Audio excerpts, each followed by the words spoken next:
사랑합니다. 축복합니다. 네, 우리 옆에 있는 성도님들과 정말 당신은 축복의 통로입니다. 축복의 사람입니다. 라고 인사하겠습니다. 축복의 통로입니다. 네,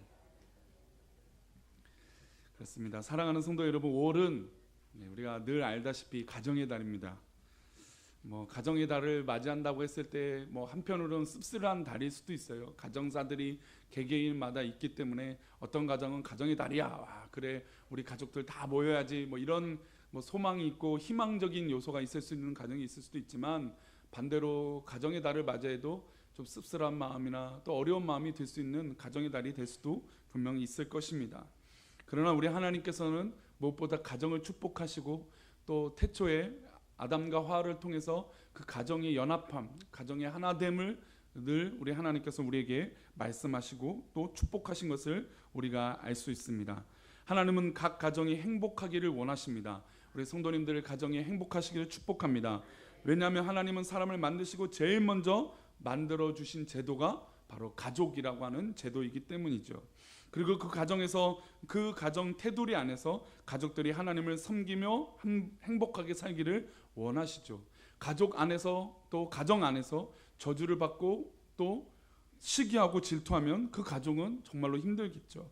그러나 우리 사랑하는 성도님 가정에 혹이나 말 못할 어려움이 있다면 요 5월달 가정의 달을 맞이해서 가정의 어려움들이 다 사라지기를 축복합니다. 그리고 꼬였던 어려움들이 다 풀려지기를 축복합니다. 그리고 행복한 가정의 달, 또 소망이 넘치는 가정의 달, 그리고 기쁨이 되는 가정들이 되시기를 축복합니다. 사랑하는 성도 여러분, 우리 가정이 행복할 수 있는 것은 뭘까요? 우리가 맨 처음에 이 질문을 한다면 가정이 행복할 수 있는 것들은 외형적인 것들을 대부분 얘기할 것입니다. 돈도 당연히 있어야겠죠. 또 좋은 집도 있고, 좋은 어떤 차도 있고, 좋은 조건의 어떤 것들이 있어야 될 것을 우린 대부분이 생각할 수 있습니다. 그러나 우리가 알다시피 정말 행복한 것은 그런 외형적인 것이 아니라는 것을 우리는 알고 있습니다. 진정한 가정의 행복은 외형적인 것보다 바로 내적인 것에 있죠. 이것은 사람의 섭리도, 살아가는 섭리도 마찬가지입니다. 사람의 외형적인 것들을 잘 갖추고 뭔가 하면은 좋을 것 같지만, 그러나 그 외형적인 것들이 우리에게 다 설명이 되지 않을 때가 너무나 많다는 것이죠. 만약에 외형적인 것들이 있다면 그런 우울한 마음이나 또 그런 쓸쓸한 외로운 마음들이 들지 않겠죠. 그러나 내적인 것들이 건강해질 때 사람도 진짜 건강해질 줄 믿습니다. 현대 과학으로 이해가 되지 않는, 현대 의학으로 이해가 되지 않는 스트레스로 인한 질병들이 수도 없이 많습니다. 요즘은 듣지 못했던 병들의 질병의 이름들도 굉장히 많죠. 그런데 그것들이 다 외형적인 것에서 나올까요? 그렇지 않다는 것을 우리가 다 알고 있습니다. 외형적인 요소보다, 외상보다 내상의 어떤 그런 병적인 요소들이 우리 가운데 더 다양하다는 것입니다. 우리 육체도 그런 내적인 것들이 중요한데, 우리 마음의 내적인 것과 또 가정의 내적인 것과 우리 교회의 내적인 것들이 건강해지기를 축복합니다. 그래서 우리가 잘 알고 있는 헨리 포드라고 하는 미국의 대사업가였던, 이 대기업을 이끌었던 헨리 포드는 나중에 은퇴하고 나서 어떤 일을 했냐면 고향에 내려가서 작고 평범한 집을 졌습니다. 이 평범한 집이 어떤 기준인지 모르겠지만 미국의 집들은 평범한 집이라도 크잖아요, 그죠?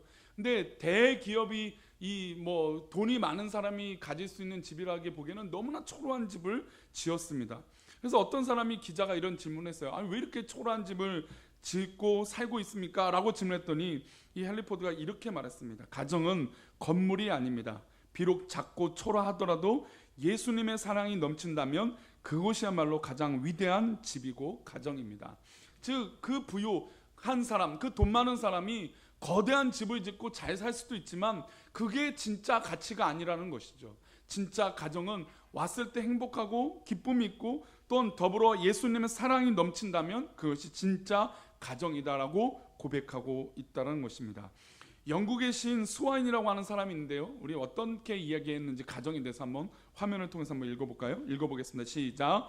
가정은 사랑하는 사람들이 있는 곳입니다. 어떤 것이든 애정을 느끼는 것이 있어야 합니다. 가정은 마음을 기쁘게 하는 속상임이 있는 곳입니다. 아무도 반갑게 맞이할 사람이 없는 곳을 어찌 집이라고 할 수 있을까요? 그러기에 가정은 우리를 만나주고 사랑해주는 사람들이 있는 곳이 되어야 합니다. 물론 제가 주로 설교 때 그 하나님의 말씀, 이 성경 말씀만 좀 주로 있는 거지만 오늘 가정의 달에서 참 이 시인의 표현이 참 멋진 것 같아서 좀 얘기를 드립니다. 저는 여기 이 구절에서 두 가지 단어가 참 마음에 와닿아요. 하나는 가정은 속삭임이 있는 거라는 거죠. 예, 아멘 하신 분도 있는데 속삭임을 한번 해보셨습니까? 젊었을 때, 연애할 때 알콩달콩 해보신 적이 없어요? 속삭이면 나 뜨겁잖아요, 그렇죠? 그리고 간지럽잖아요. 옆에서 속삭여서 말하면 막 이렇게 막 간지럽기도 하고 그런단 말이에요. 근데 그게 가정이라는 거죠. 그렇게 사랑스럽게 말할 때 그게 뭐 이상한 행동이 아니고 부끄러운 행동이 아니고 사랑하는 마음으로 그렇게 행동했던 그런 속삭임들이 마음에 받아지고 위로가 되고 기쁨이 되어진다는 것입니다. 그래서 오늘 숙제가 있어요. 집에 가서 부부 가정이 있으면 자녀들이나 또 남편이나 아내가 또 자녀들이 있으시면 꼭 자녀들이 귀에다가 정말 하나님이 너를 사랑해, 나도 너를 사랑해. 한번 해보실까요? 하나님이 당신을 사랑합니다. 나도 당신을 사랑합니다. 아니 그냥 이렇게 말하는 게 아니고요. 어떻게 말하라고요? 귓속말로요. 귓속말로. 귓속말로 하면 이제 부부가 들으신 분은 오늘 어쨌든 무조건 해야 돼요. 무조건 하셔야 되고, 분명히 부부가 교회를 안 다니신 분은 이제 집에 가서 만약에 하면은 왜 그래 막 이러실 거예요. 근데 그게 기분이 나쁘지 않더라고요. 사랑은 또 이해하는 마음은 이렇게 사람의 마음을 참 즐겁고 행복하게 만들어주는 것 같아요. 그리고 또 한 가지 여기서 말하는 표현 중에 가정은 우리를 만나주고 사랑해주는 사람들이 있는 곳이 되어야 된다는 거예요. 가족이 그렇잖아요. 다른 사람은 몰라도 가족은 누구 편이 되어야 됩니까? 내 편 되어야 되잖아요. 아무리 내가 실수하고 내가 뭐 문제가 일으키고, 특별히 이제 부부가 운전하는 경우들은 그렇습니다. 만약에 운전하다가도 상대방이 실수도 하지만 누구도 실수할 수 있어요. 운전하는 내가 실수도 할 수 있어요. 근데 아내가 옆에 있다가 또 남편이 아이고 당신이 잘못했어 막 뭐라고 하면 내가 잘못했지만 기분이 좋습니까? 나쁩니까? 그냥 기분 나빠요. 내가 분명히 잘못했지만 그냥 옆에 있는 사람이 아이고 당신 놀랬지, 아이고 뭐해 딴 생각했어요, 이렇게 위로해주면, 사랑해주는 마음이 있으면, 사고가 안 났으면 다행이잖아요, 그렇죠? 사고가 났으면 또 다른 문제지만 사고가 안 났고 큰 문제가 발생되지 않았다면 아이고 당신 놀랬지라고 위로 한마디면 기분이 좋을까요, 나쁠까요? 좋아요. 근데 이렇게 사랑하는 게 쉬울까요, 어려울까요? 생각보다 쉽지 않아요. 그래서 우리 사랑하는 성도님들은 먼저 하나님의 사랑이 듬뿍 임하시기를 축복합니다. 내가 하나님의 사랑이 임하야, 내가 하나님의 사랑이 충만해져야 그 사랑으로 우리 남편을, 또 우리 자녀들을, 또 우리 부모님을 사랑할 수 있는 것 같습니다. 그래서 우리 사랑하는 성도님들은 오늘 가서 집에 가서 남편에게, 아내에게 당신은 하나님께서 사랑해요, 나도 당신을 사랑해요 라고 속삭여 주시고, 우리 가정에서는 사랑해주는 그런 관계가 있기를 축복합니다. 더불어서 우리 교회는 어떤 공동체라고 제가 계속 말씀드리고 있습니까? 우리는 식구입니다. 식구예요.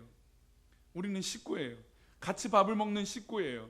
그래서 우리 식구들 중에 아픈 사람이 있으면 가만히 있을 수 없어요. 당장에 달려가서 그 아픈 사람을 위로해주고 기도해줘야 돼요.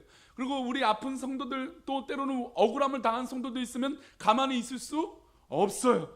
당장에 쫓아가서 누가 그랬어 라고 말해주는 것처럼 우리 성도들 가운데 이런 사랑의 식구들이 되어져야 됩니다.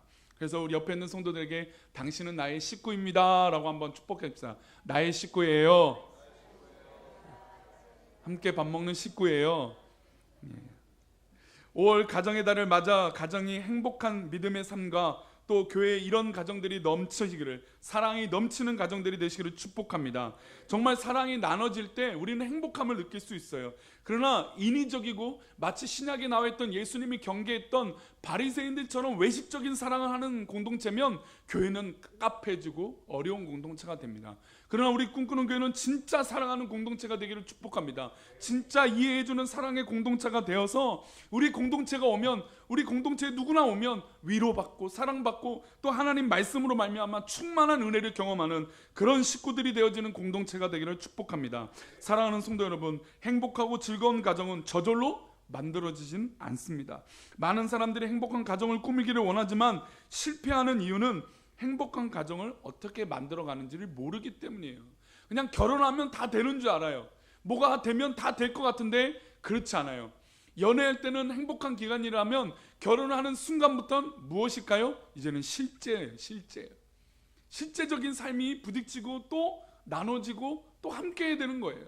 근데 이것을 잘 사랑해서 하면은 이것이 정말 너무너무 행복한 가정이 되는데, 요즘 세대의 이혼율을 보면 그렇지 못하는 가정들이 굉장히 많은 것 같아요. 우리 사랑하는 성도님들은 정말 사랑으로 가정이 정말 행복하게 주님이 주인 되어 주시는 그런 가정들 되어 주시기를 축복합니다. 대부분 사람들은 나이가 차고 결혼 연령이 되면 그냥 나는 남편이 되고 아내가 될 거라고 생각하지만 그렇지 않아요. 우리 어른들이 이 수고한 세월들을 가정으로 살아보셨지만 알겠지만, 가정이 되어서 남편으로 아내로 산다는 게 또 자녀들의 부모가 되는 것이 쉬운 일입니까? 어려운 일입니까? 어려워요. 그냥 때로는 나 몰라라 하고 싶은 마음도 있어요, 없어요? 있어요. 그냥 나도 모른 척 하고 싶을 때가 있어요. 근데 자녀들이 울고 떼쓰면 그래도 내 아이고 내 손자고 내 자녀니까 사랑하고, 또 내 남편이니까 내 아내니까 사랑하려고 합니다. 그런데 그냥 이것은 마음으로만 되지 않다라는 것이죠. 그래서 결혼은 현실과 현실이 만나는 것이고, 또 20여 년 동안, 요즘 35세가 결혼 적정령이니까 35년 동안 따로 살았던 두 사람이 만나서 각각의 현실과 현실이 부딪히는 게 가정입니다. 그러면 그 가정이 그냥 될 수 있을까요? 그렇지 않죠. 우리는 오늘 말씀을 통해서 어떻게 하면 우리 가정이 행복할 수 있을까, 어떻게 하면 우리 가정이 제대로 될 가정이 될 수 있을까라고 하는 의미로 말씀을 나누고자 합니다. 오늘 첫 주에 가정의 달을 맞이해서 나누고 싶은 이야기는, 우리 한번 따라하겠습니다. 행복한 가정이 되려면 하나님을 경외해야 한다. 행복한 가정이 되려면 경외해야 됩니다. 사실 이 부분이 많은 이야기가 필요해요. 어떤 부분에 이야기 필요하냐면, 많은 분들이 요즘 이제 불신자 젊은이들이 많으니까 불신자랑 결혼하기가 상당히 어렵습니다. 그냥 맨 처음에는 호기롭게 그래 내가 사랑하는 사람이면 내가 믿음으로 그를 변화시킬 수 있을 거야 라고 하지만, 그 문제가 쉽습니까? 어렵습니까? 어려워요. 지난 우리 작년에 우리 일주일 동안 저녁 집회를 하면서 간증을 통해서 들어봤는데, 우리 한 권사님은 그랬어요. 남편이 예수님을 제대로 믿는데 쉽습니까? 어렵습니까? 너무너무 어렵다는 거예요. 근데 요즘같이 개인적인 시대에 어느 한쪽에서 예수님을 믿지 않고 결혼한다는 게 쉬울까요? 정말 어렵다는 거죠. 그리고 그 사람을 변화시키고 하나님을 경외하도록 만든다고요? 쉽지 않다는 것을 우리 성도들이 너무너무 잘 알고 있습니다. 그래서 우리 사랑하는 성도님들 가운데 인가되어지는 놀라운 은혜가 있기를 축복합니다. 물론 각 가정마다 좋은 것일 수도 있고 또 안 좋은 기도 제목, 아픔의 기도 제목일 수도 있어요. 왜냐하면 우리 가족 가운데 예수님을 믿지 않는다는 게 이게 너무너무 큰 부담이고 힘든 거거든요. 그럼에도 불구하고 그 끈을 놓아서는 될까요? 안 될까요? 안 되겠죠. 우리가 어떻게든 그것이 괴로움의 기도 제목이 아니라 소망의 기도 제목으로 우리 사랑하는 성도님들이, 우리 가정들이, 우리 자녀들이, 우리 남편들이, 또 아내들이 다 인가되어지는 예수님 믿는 가정 되기를 축복합니다. 믿음으로 한 목표를 둔다는 건 너무너무 중요해요. 한 가정이 어떤 의미를 두고 목표를 두고 달려갈 때도 참 하나가 되잖아요. 근데 믿음으로 하나가 된다는 건 더 좋고 더 행복한 의미가 있다는 것입니다. 하나님께서는 하나님을 경외하는 가정을 축복하신다고 오늘 시편 128편에서 쭉 이야기하고 있습니다. 그러면 경외한다는 어떤 의미일까요? 하나님을 경외한다는 건 어떤 의미일까요? 우리는 아브라함을 통해서 하나님을 경외한다는 것을 알 수 있습니다. 우리가 잘 알다시피 하나님께서 아브라함에게 75세 때 너에게 자녀를 주겠다, 자식을 주겠다, 해와 별과 달과 같이 빛나게 해주시겠다, 모래같처럼 바다의 모래처럼 많게 해주시겠다 약속을 했습니다. 어떻게 보면 이 약속은 굉장히 허무맹랑한 약속입니다. 25년 동안 기다렸어요. 근데 우리 사랑하는 성도들은 기도를 해보셨지만 알겠지만, 기도의 응답이 하루면 빠를까요? 우리가 대부분 기도할 때 우리가 기도하는 기도 제목은 단 몇 분 안에 응답받기를 기도해요. 그렇죠? 내가 지금 기도하면 다 1분, 2분 안에 다 응답되기를 대부분 바래요. 근데 지금 아브라함이 100세 때 아들을 낳았다는 건 몇 년 동안 기다리게 하셨습니까? 25년을 기다리게 하셨어요. 그러면 그 기도의 제목을 아브라함도 때로는 기억할까요? 까먹을까요? 까먹을 수도 있겠죠. 그러면 그 기도 제목이라는 것이 상당히 쉬운 문제는 분명히 아니었을 것입니다. 게다가 과학적으로나 의술적으로 이 가정에 자녀가 생긴다는 건 말도 안 되는 일이었어요. 근데 그 가정에 하나님 약속대로 무엇을 주셨습니까? 자녀를 주셨습니다. 우리 오늘 강국 가운데 우리 부목사님 가정에 우리 아이를 주셨습니다. 감사합니다. 우리 하나님께 영광에 받으시죠. 그것도 쌍둥이를 주셨어요. 그것도 이란성 쌍둥이래요. 축복해 주시고 사랑해 주십시오. 그러니까 이렇게 자녀만 생겨도 얼마나 기뻐요. 그죠? 우리 부목사님 가정을 위해서 기도해 주시고 그 복 중에 태아가 아이를 위해서 쌍둥이를 위해서 기도해 주십시오. 근데 아브라함에게 자녀가 생겼어요. 얼마나 기뻤을까요? 뭐 말도 못한 기쁨이 있겠죠. 그 아이를 하나님께서 어느 날 모리아 산에 가서 이 아이를 바쳐라 하는 거예요. 사실 뭐 이 이야기는 우리가 수도 없이 설교 때 들었기 때문에 얼마나 어렵고 힘든 과정이라는 것을 우리 성도들이 아마 상상할 수 있을 것이에요.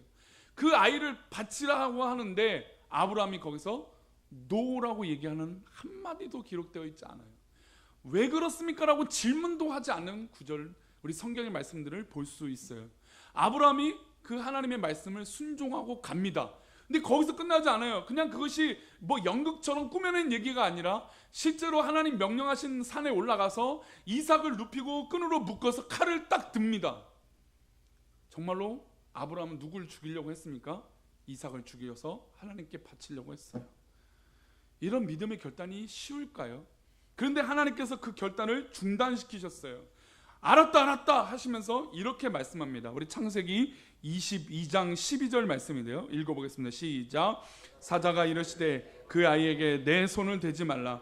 그에게 아무 일도 하지 말라. 내가 내 아들 내 독자까지라도 내가 아끼지 아니하였으니 내가 이제야 내가 하나님을 어떻게 한다고요? 경외하는 줄을 아노라. 여기에 경외가 바로 여기 시편 128편에 나오는 경외랑 똑같은 단어예요.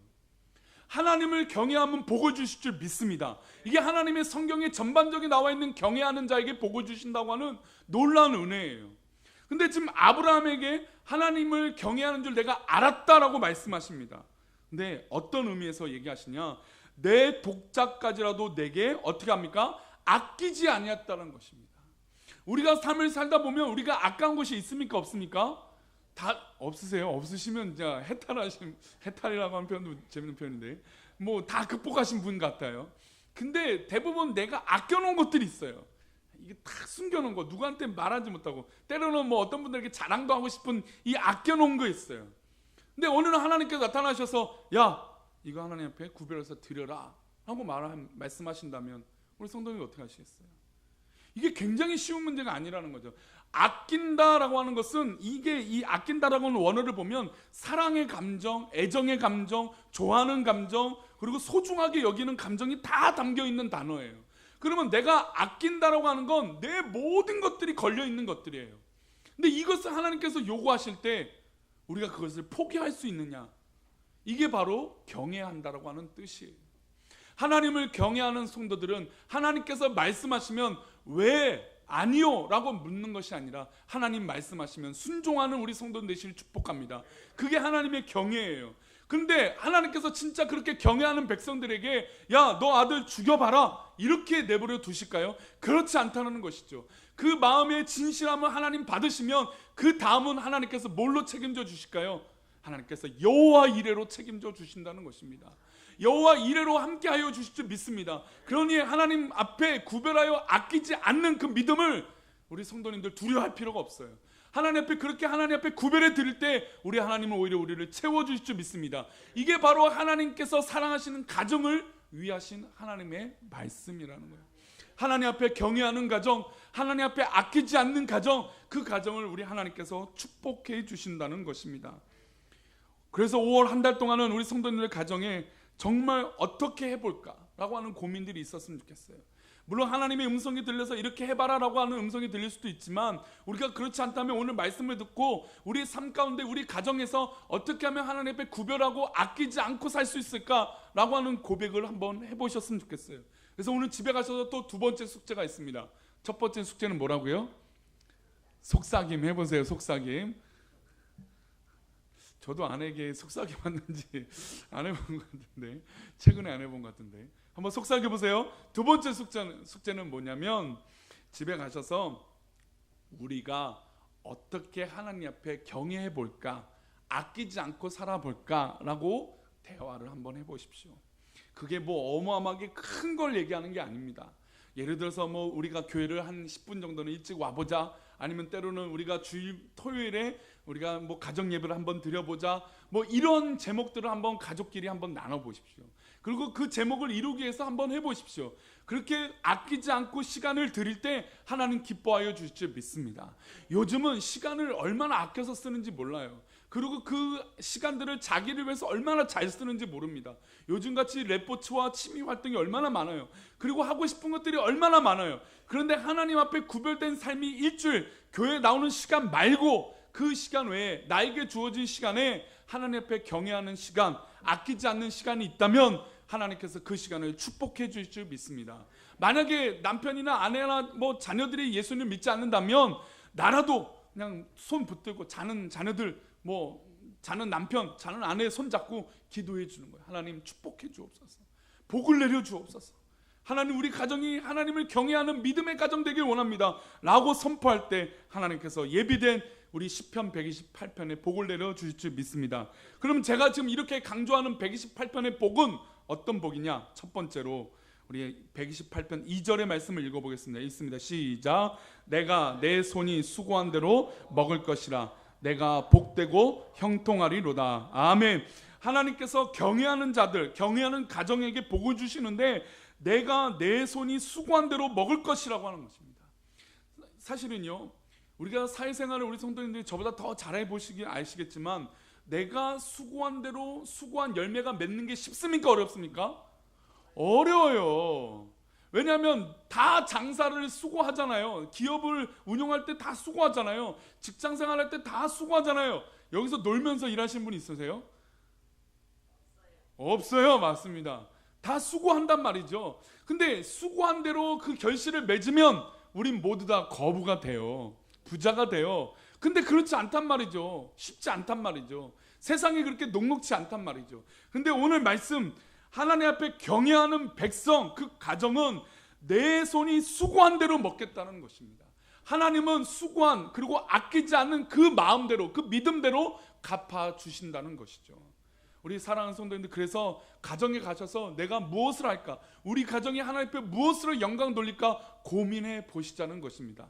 때로는 가정을 넘어서 우리 꿈꾸는 교회 목장 안에서, 아니면 우리 사랑하는 성도들 가운데 기도하는 공동체가 있다면 기도하는 사람들끼리 가서 이렇게 고백해 보십시오. 우리가 이제는 기도하는 것뿐만 아니라 무엇을 위해서, 하나님을 위해서 무언가 해보자라고 하는 역동적인 행동하는 믿음의 삶이 되시기를 축복합니다. 그러면 하나님께서는 수고한 대로 먹게 해 주신다는 것입니다. 두 번째로 하나님을 경외하는 자를 형통하게 해 주신다는 것입니다. 우리 128편 3절 말씀을 읽어보겠습니다. 시작. 내 집 안방에 있는 내 아내는 결실한 포도나무 같으며 내 식탁에 둘러 앉은 자식들은 어린 감람나무 같으리로다. 아멘. 결실한 포도나무란 어떤 것이냐면, 포도나무는 성경에서 형통함을 상징합니다. 포도나무 열매는 어떻습니까? 한 개만 맺히지 않아요. 포도 열매는 수도 없이 많은 열매가 동그랗게 맺어서 한 열매를 맺게 됩니다. 그래서 포도 열매를 맺는 것은 성경적으로 형통함을 얘기하고 있습니다. 그래서 포도나무를 심어서 하나님 앞에 이 형통함을 누릴 수 있다는 것입니다. 이 형통함을 받을 수 있는 것 무엇입니까? 바로 하나님 앞에 아끼지 않고 하나님을 경외하는 가정이 그런 열매를 맺을 수 있다는 것입니다. 더불어 우리 자식들이 그런 형통함을 누리고 살 수 있다는 것이죠. 여기 있는 모든 성도들 가운데 우리 자녀들, 우리 자식들, 우리 손자들, 손녀들이 잘 안 되기를 바라는 분들이 있습니까? 한 분도 없을 거예요. 당연히 우리 자녀들, 우리 자식들이 다 잘 되기를 바라고 기도하고 있습니다. 그러면 어떻게 해야 됩니까? 하나님을 경외하십시오. 우리 자녀들이 다른 거 말고, 다른 우선순위 말고 하나님을 경외하는 자녀들, 우리 손자 손녀들이 예수님 믿도록 권면해 보십시오. 이거는 우리가 생명으로 걸고 목숨 걸고 우리 자녀들을 설득해야 되는 작업입니다. 일이에요. 우리의 사명이에요. 우리 자녀들이 형통하기를 소망한다면 하나님을 경외하도록 우리 자녀들을 축복하십시오. 너희들이 다른 것으로 위로받을 수 없다. 너희들이 다른 것으로 해결할 수 없다. 하나님 은혜만이 너를 살릴 수 있다라고 권면하고 우리 자녀들을 위해서, 우리 자녀 손자들을 위하여 기도할 때 그 형통함의 복이 우리 자녀들 손자들에게 임하게 될 줄 믿습니다. 우리 성도님들 가정이 형통하시기를 축복합니다. 마지막으로 우리 128편 4절 5절 말씀 한번 읽어보겠습니다. 4절 5절 말씀이 있습니다. 시작. 여호와를 경외하는 자는 이같이 복을 얻으리로다. 여호와께서 시온에서 내게 복을 주실지어다. 너는 평생에 예루살렘의 번영을 보며. 하나님을 경외하는 자에게 어떤 것을 주리냐? 번영을 주신다는 거예요. 번영. 바로 우리의 지경이 넓어진다는 것입니다. 그러니 우리 사랑하는 성도님들 삶에서 내가 무엇을 염려하고 무엇을 고민하고 이것 때문에 우리 삶의 시간들을 소모하지 않기를 축복합니다. 오히려 우리 하나님 앞에 구별된 삶을 삶으로, 아낌없이 하나님 앞에 삶으로 하나님께서 우리에게 번영시켜 주시는 것이 무엇인지 발견하기를 축복합니다. 우리 사랑하는 성도님들 삶이 번영되시기를 축복합니다. 지경이 넓어지시기를 축복합니다. 우리 성도들을 어떤 사람도 어떤 존재도 괴롭히지 못하게 될 줄 믿습니다. 사탄이 우리 성도들을 괴롭게 하지 못하게 될 줄 믿습니다. 이것은 하나님을 경외할 때 가능하다는 것이죠. 여호와를 경외하는 자는 정말 하나님 앞에 이 번영을 주신다고 약속하고 있습니다. 6절에 보면 자녀의 약속을 또한 이어서 해주고 계신 것이죠. 즉 하나님을 믿는 백성들을 그렇게 두지 않는다는 것입니다. 아브라함을 제가 서론에 말씀드렸지만 하나님께서 창세기에 아브라함을 기념비적으로 세우신 것은 아브라함의 삶이 곧 누구의 삶일까요? 우리들의 삶이라는 것입니다. 즉 우리 성도들의 삶 가운데 아브라함의 기적과 역사를 경험되어지시기를 축복합니다. 진짜 아브라함은 불가능한 것 가운데 하나님 역사하심으로 기적을 경험했습니다.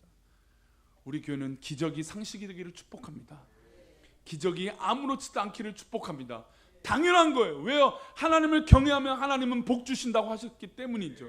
그래서 우리 꿈꾸는 교회는 더욱더 하나님을 찬양하고 하나님을 경외하는 귀한 공동체가 되기를 소망합니다. 그래서 5월 한 달 동안 우리 사랑하는 성도님들 가정에 하나님을 경외함으로 축복이 임하시기를 축복합니다. 사랑하는 성도 여러분 가정에 하나님 만들어주신 작은 사회로서, 작은 공동체로서 축복의 열매가 서로에게 끼쳐지기를 축복합니다. 그렇게 섬기고 사랑할 때 하나님 축복해 주실 줄 믿습니다. 이런 가정이 제대로 세워질 때 모두 세워질까요? 우리 교회도 제대로 세워지는 거예요. 그래서 우리 교회는 식구예요. 우리 교회는 사랑하는 가족이에요. 그리고 그 가족에 우리 성도님들의 가정이 행복하기를 축복합니다. 하나님을 경외하기를 축복합니다. 그런 5월 한 달 행복한 가정의 달이 되시기를 축복합니다. 이 시간으로 다 같이 축복하며 찬양합시다. 너는 담장 너머로 뻗은 야곱의 축복, 우리 하나님 앞에 찬양하겠습니다.